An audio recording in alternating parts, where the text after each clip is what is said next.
အားလုံးပဲမင်္ဂလာပါ AI လို့ပြောလိုက်တာနဲ့ software အလားစားကြီးတွေကိုပဲပြေးမြင်ကြတာမဟုတ်လားဒါပေမဲ့ခဏလေးဒီလိုတဟုန်ထူးတိုးတက်နေတဲ့နီးဖြင်ကြရဲ့နောက်ွယ်မှာတကယ်ကိုကြီးမားလာတဲ့ရုပ်ပိုင်းဆိုင်ရာဟန်တာကြီးတစ်ခုရှိနေပါတယ်အဲ့ဒါကတော့ AI မှာ data center ကြီးတွေရဲ့ရက်စစ်စွမ်းရဲ့လိုအပ်ချက်ပဲဖြစ်ပါတယ်ကျွန်တော်တို့ ChatGPT လိုမျိုးနီးဖြင်ကြတွေကိုနေစဉ်သုံးနေကြပါမယ်ဒီနောက်ွယ်ကအင်မတန်ကြီးမားတဲ့ရက်စစ်စွမ်းရဲ့ပြဿနာကိုတော့သတိမထားမိတတ်ကြပါဘူးဒါကြောင့်ဒီကနေ့မှာတော့ဒီစွမ်းရင်အကြတဲ့ကိုဘလို့ဖြစ်ရှင်းနေကြလဲဆိုတော့ကိုအကျေပြဟောင်းမြင်းကွင်းကနေအသေးစိတ်အထိတေးချာလေးဝင်ရောက်လေ့လာသွားကြပါမယ်။ကဲဒီเจ้าကိုတေးချာလေးစပြီးလေ့လာကြည့်ကြရအောင်။ဒီပြဿနာဘလောက်တောင်ကြီးမားနေလဲဆိုတာကိုအတိအကျနားလည်ဖို့ကမ္ဘာအကြီးဆုံးယင်းနှမြုံနှံမှုကုမ္ပဏီ BlackRock ရဲ့အမှုဆောင်ရရှိချုပ် Larry Fink ရဲ့စကားကအကောင်းဆုံးသက်တည်ပါပဲ။သူကအမေရိကန်ပြည်ထောင်စုမှာလက်စစ်စွမ်းရည်လိုအပ်နေတယ်။ကွန်ပျူတာစွမ်းရည်တွေလိုအပ်နေတယ်ချစ်ပြားတွေလိုအပ်နေတယ်လို့အတိအလင်းပြောခဲ့ပါတယ်လိုအပ်နေတယ်ဆိုပြီးသုံးကာတောင်ထပ်ပြောသွားတာသတိထားမိကြလားတကယ်ကိုအန်သောစရာပါပဲ AI နည်းပညာအသုံးပြုမှုကကျွန်တော်တို့မျိုးမှန်ထားလာတဲ့အပြားကြီးကိုပုံမြန်နေတော့အခုလိုထောက်ပံ့မှုလိုအပ်ချက်တွေအကြီးကျယ်ဖြစ်ပေါ်နေရတာပါဒါနည်းပညာလောကမှာမနှဖျက်မှာဖြစ်လာမဲ့စိတ်ကူးရင်ပြဿနာမဟုတ်တော့ပါဘူးအခုချက်ချင်းဒီနေ့မှတင်ရင်ဆိုင်နေရတဲ့လက်တွေ့အခြေအနေတစ်ခုဖြစ်နေပါပြီလက်ရှိမှာ AI တွက်ချက်မှုစွမ်းရည်ရည်မှန်းချက်တွေဟာဒုံးပြတစိမ့်လို့အဟုန်ပြင်းနဲ့အထက်ကိုထိုးတက်နေပါတယ်။စဉ်းစားကြည့်ပါအတစ်ထုတ်လုပ်လိုက်တဲ့ microprocessor တွေနဲ့ AI model ကြီးတွေကိုလေ့ကျင့်တဲ့လုံမန်းစင်တွေဆိုတာရခင်ကထက်စွမ်းရည်အဆက်မတန်ပိုပြီးလို့အလာတာလေ။ဒါပေမဲ့တစ်ဖက်မှာတော့ကျွန်တော်တို့ရဲ့လက်စစ်သားအားပေးအခြေခံအဆောက်အအုံစနစ်ကြီးကခရူးတက်ကောင်လို့လေးကန်နေကွေ့နေတော့ပါပဲ။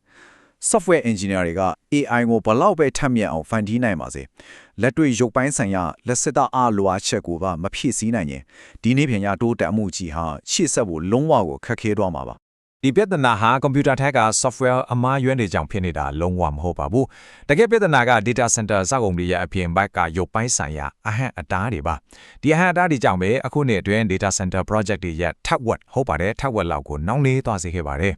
်ဥပမာအနေနဲ့ပြောရရင်လက်စစ်ပစ္စည်းကိရိယာတွေမလုံလောက်တာမျိုး transformer ရှားပါတာမျိုးပြီးတော့ battery ထပ်ပါမှုအားနေတာမျိုးတွေပို့ဒီလိုအကြီးစားစက်မှုလုပ်ငန်းသုံးပစ္စည်းတွေရှားပါမှုကြောင့် AI မှာ project ကြီးတွေကိုလုံးဝရပ်ဆိုင်းထားရတာမျိုးတွေအများကြီးရှိနေပါတယ်ဆိုလိုတာကစွမ်းရည်ဆိုင်ရာအခြေခံစက်မှုတွေအဆင်သင့်မဖြစ်သေးတာဟာရှစ်ဆက်ဖို့အတွက်တကယ်ကိုကြီးမားတဲ့အတားအဆီးကြီးတွေကိုထင်နေတာပါ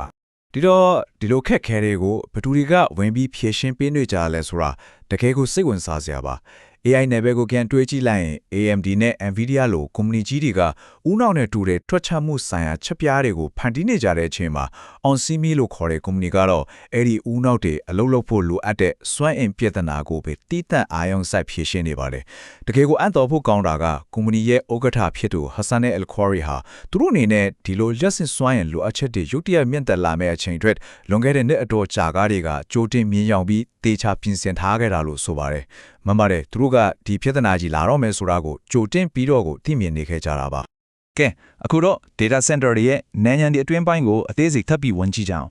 data center တွေထဲမှာ Onsemi ရဲ့အထူးပြုလုပ်ထားတဲ့ silicon carbide ချစ်ပြားတွေကိုအသုံးပြုခြင်းအပြင်တာမန် silicon ချစ်တွေထက်လက်ရှိစွမ်းအင်ဆုံးရှုံးမှုကို90%အထိရှော့ချပေးနိုင်ပါတယ်ဟုတ်ပါတယ်90%တီတောင်ရှော့ချပေးနိုင်တာပါdata center ကြီးစားရေးတွေမှာလက်ရှိဓာတ်အားတွေဟာအပူထိနဲ့အလားသာဆုံးရှုံးမတော့အောင်တဝက်တိတားဆီးပေးလိုက်ခြင်းဟာအခုလိုစွမ်းရည်ရှားပါနေတဲ့ချိန်မှာအင်မတန်မှကိုရေးပါပြီးတန်ဖိုးကြီးမားတဲ့ဖြည့်ရှင်းချက်တစ်ခုဖြစ်လာပါတယ်။နီးပညာအသုံးအနှုန်းတွေကနားလည်ရနေတော့ခက်ကောင်းခံနိုင်ပါတယ်။ဒါပေမဲ့ဒီလိုလေးလွယ်လွယ်တွေးကြည့်လိုက်ပါ။စွမ်းရည်အသုံးပြုမှုစွမ်းဆောင်ရည်ဆက်ရစိန်နှုန်းလေးတိုးတက်လာတာကအင်ချေတန်းကိုတစ်နှစ်ပတ်လုံးလက်စစ်မီပေးနိုင်တဲ့ပမာဏနဲ့တွားပြီးညီမျှနေပါတယ်။အင်ချေတန်းတော့စဉ်းစားတာကြည့်ပါတော့ဒါကအင်မတန်ကိုကြီးမားတဲ့ပမာဏပါဒီလိုစွမ်းဆောင်ရင်တိုးတက်မှုတွေကြောင့်လက်ရှိလက်ပတ်နေတဲ့ data center တွေအနေနဲ့အပြင်ကနေလက်စစ်တာအသစ်တွေထပ်မံရယူဆရမလို့ပဲနဲ့သူတို့ရဲ့ AI တွက်ချက်မှုစွမ်းရည်တွေကိုအစားများစွာပုံမတိုးချဲ့လာနိုင်မှာဖြစ်ပါတယ်ဒါကြောင့်ဒီလိုအသေးအမွားလေးလို့ထင်ရတဲ့စွမ်းရည်ချွေတာနိုင်မှုဟာလက်တွေ့မှာတော့မယုံနိုင်လောက်အောင်ကိုအရေးပါလာပါတယ်အခုတစ်ချက်ဆက်ကြည့်အောင်တကယ်ကိုစိတ်ဝင်စားစရာအကောင်းဆုံးကတော့ power tree လို့ခေါ်တဲ့အယူဆပါပဲမျက်စိထဲမှာဒီလိုလေးမြင်အောင်ကြည့်လိုက်ပါအပြင်ဘက်လမ်းမကော်က AI မှာလက်စစ်တာအားပေးတိုင်း EDC ကနေdata center အဆောက်အအုံတွင်းပိုင်းကအသေးစိတ်ချစ်ပြလေးတွေစီအရောက်အစင်တိုင်းမှာလက်စစ်စွမ်းရင်ခုပြန်းခုတွေကိုအထီရောက်ဆုံးစီမံခန့်ခွဲပေးတဲ့ Onsemi ရဲ့ကိုယ်ပိုင်မဟာဗျူဟာကြီးဖြစ်ပါတယ်။အစအနေအဆုံးအထိစွမ်းရင်အလေးလွန်လုံးဝမရှိစေပဲအပြည့်အဝအထုံးချနိုင်အောင်ဖန်တီးထားတဲ့ဒီ power tree စနစ်ဟာ Onsemi ရဲ့တော့ပြန်ပတ်တလက်မိနိုင်တဲ့စွမ်းအားရှင်တစ်ခုလို့အဓိကအားသာချက်ဖြစ်လာပါတော့တယ်။ကဲ data center အတွင်းပိုင်းမှာစွမ်းအင်တွေကိုအကောင်းဆုံးထိန်းချုပ်နိုင်ပြီဆိုပါစို့ ဒါဆိုရင်အပြင်ဘက်ကရက်စစ်တာအားပေးစနစ်ကြီးတိုးတက်လာဟိုစောင့်ဆိုင်နေတဲ့အချိန်မှာဘာတွေဆက်ဖြစ်မလဲဒီမေကွန်းကတရှင်ကျွန်တော်ရဲ့အာယုံဆိုင်မှုကို data center တွေရဲ့အတွင်းပိုင်း area ကနေအပြင်ဘက်ကကျေပြင်းတဲ့ရက်စစ်တာအားပေးစနစ်ကြီးစီကိုခဏလောက်ပြန်ပြီးရွှေ့ကြည့်ကြရအောင် တိတဲ့အတိုင်းပဲလေတနိုင်ငံလုံးအတိုင်းအတာနဲ့လက်စစ်တဲ့အားပေးစနစ်ကြီးကိုအစစ်မြင့်တင်ဖို့ဆိုတာညတွင်းချင်းကောက်လို့လိုရတဲ့ခိစ္စမျိုးမဟုတ်ပဲနှစ်ပေါင်းများစွာအချိန်ယူရမယ်လုပ်ငန်းစဉ်ကြီးတစ်ခုပါဒါကြောင့်ဒီလိုအချိန်ယူရတဲ့ကာလမှာနောက်ကျနေတဲ့လက်စစ်စနစ်ကိုအထောက်အကူပြုဖို့အစစ်မြင့်စွမ်းရင်တိုးလောင်မှုစနစ်တွေကိုတရားတစ်စင်းလိုအသုံးပြုလာကြပါတယ်ဆိုလိုတာကလက်စစ်တဲ့အားထုတ်လို့မှုပိုလျန်နေခြင်းမှာတခြားသိမ်းစီထားပြီးလိုအပ်တဲ့အချိန်ကြာမှာပြန်လဲထုတ်ယူသုံးစွဲနိုင်ဖို့ပါချိပြီးသားလက်စစ်စွမ်းရင်ကိုအကောင်းဆုံးနဲ့အတန့်စင်ဆုံးဖြန့်ဝေးနိုင်ဖို့ on-semi ကဒီလိုစွမ်းအင်တိုးလောင်မှုနည်းပညာတွေကိုအသုံးပြုပြီးအချိန်ဝေးယူကာဖြစ်ရှိနေလာထုတ်ပါတယ်ကုမ္ပဏီရဲ့ထုတ်လုပ်မှုမဟာဗျူဟာကိုဆက်ကြည့်မယ်ဆိုရင်လည်းဆီလီကွန်ကာဘိုက်တွေကိုကိုယ်တိုင်ထုတ်လုပ်ခြင်းနဲ့မြောက်အမေရိကမှာအထူးထုတ်လုပ်ခြင်းဆိုတဲ့အလွန်ခိုင်မာတဲ့ပေါင်းဆက်မဟာဗျူဟာကိုတွေ့ရမှာပါလက်တလုံးမှာအမေရိကန်ကူတန်းရောင်းဝယ်ရေးဝန်ကြီးဌာနပါတရုတ်ကုမ္ပဏီဝိုင်ဟွန်အတော်ကန်သက်ချက်တွေချမှတ်ထားတာရှိပေမဲ့လည်းဒီလိုခိုင်မာတဲ့မြောက်အမေရိကန်အခြေစိုက်ထုတ်လုပ်မှုကွန်ရက်ကြောင့် on-semi အတွက်တော့ထိခိုက်မှုတစွန်တရားမရှိခဲ့ပါဘူးသူတို့နေလည်းကိုဗစ်ကာလအလွန်မှာထောက်ပံ့ရေးကွင်းဆက်ပြတ်တောက်မှုလုံးဝမရှိအောင်ကြိုးတိစောက်ထားနိုင်ခဲ့တဲ့အတွက်အခုလိုရှုပ်ထွေးတဲ့ကမ္ဘာစီးပွားရေးအခြေအနေတွေကြားမှာတော့တင်ငယ်စွာနဲ့ဆက်လက်လဲပတ်နေရတာဖြစ်ပါတယ်ဒါကြောင့်အရေးကြီးဆုံးအချက်တစ်ချက်ကိုပြောရရင် on-semi ဟာအစောပိုင်းကကျွန်တော်တို့ပြောခဲ့တဲ့ power tree စနစ်တစ်ခုလုံးကိုပြည့်ပြည့်စုံစုံဖြည့်ရှင်းပေးနိုင်တဲ့တစ်ခုတည်းသော American အခြေစိုက်စွမ်းရည်တုံးစီးမီကွင်းတက်တာကုမ္ပဏီဖြစ်နေခြင်းပါပဲဟုတ်ပါတယ်တစ်ခုတည်းသော American အခြေစိုက်ကုမ္ပဏီပါ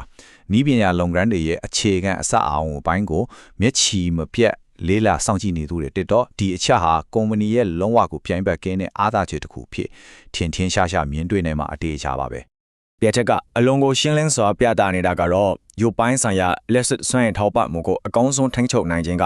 ကုမ္ပဏီရဲ့ဗဏ္ဍာရေးနဲ့ stock share တိုးတက်မှုတွေကိုဘယ်လောက်အထိကြီးမားစေတယ်လဲဆိုတာပါပဲကိန်းဂဏန်းတွေကိုတစ်ချက်ကြည့်လိုက်အောင်